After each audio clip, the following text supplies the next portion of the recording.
Hello, I'm Amara Stevenson, and we will be presenting to you methods to intrigue the youth in their community. Take a look at this picture. What immediately comes to mind?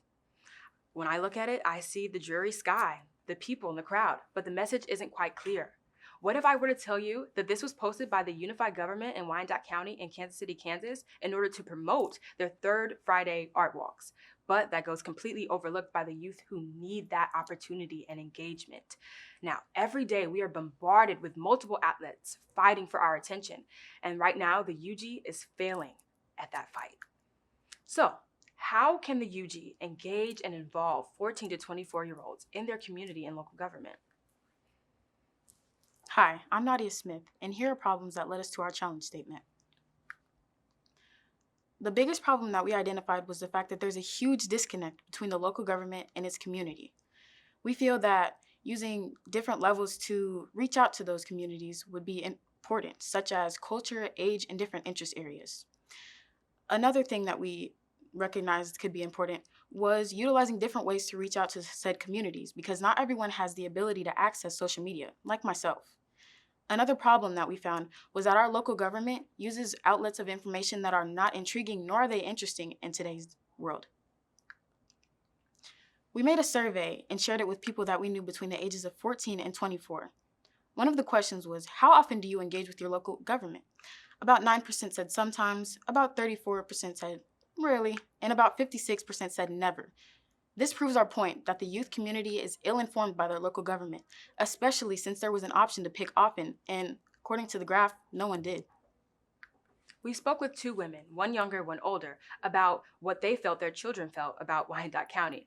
The younger woman voiced that her children have nothing to do but get into trouble, while the older woman expressed that her children's experience in Wyandotte County was worthwhile because they were involved. Now, both of these women work intimately and heavily with the UG and the community, but there were two different levels of competence on what was available for them to do. Another question was, what social media would you like to be informed on? About in a multiple choice survey. About 51% said TikTok, about 66% said Instagram, about 29% said Twitter, and only 18% said Facebook. This is extremely important information to know because the UG's primary source of informing the community is Facebook. Good afternoon, my name is Erica Garcia Reyes, and the solution our group came up with to our challenge statement is Project Inspire KCK Youth. With this plan, we'd like to redesign the Instagram page. So this includes having them post more consistently, having them have stories, having them include the highlights reels, which takes and compiles stories together. We'd like for them to have more reels, which is kind of similar to what TikTok is.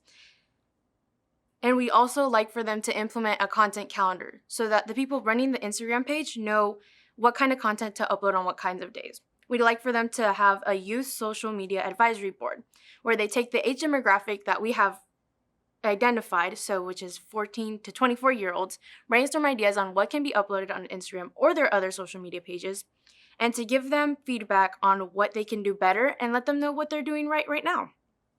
We also want to include those people who might not have social media, so having physical ads in high traffic areas for the youth. So this means creating flyers or posters in places that they frequent often, which can be parks, schools, and even malls, such as the Legends. The timeline that we gave the unified government is that we would like for them to start redesigning their Instagram page now. We'd like for them to begin to gather materials for these flyers and posters, and we'd like for them to start scouting places that might be best for the youth to be able to see what kinds of events are happening in Wyandotte County and Kansas City, Kansas. By fall of 2023, so that's this fall, we'd like for them to begin to engage with their community on what kinds of sites might be best and what kinds of sites that they could be best on. We'd also like for them to begin to hang up flyers. And the end goal of this current timeline is that we'd like for them to double their number that they have of the youth interacting with their social media. At this time, we'd like to open the floor to any questions or comments. Thank you very much for your time.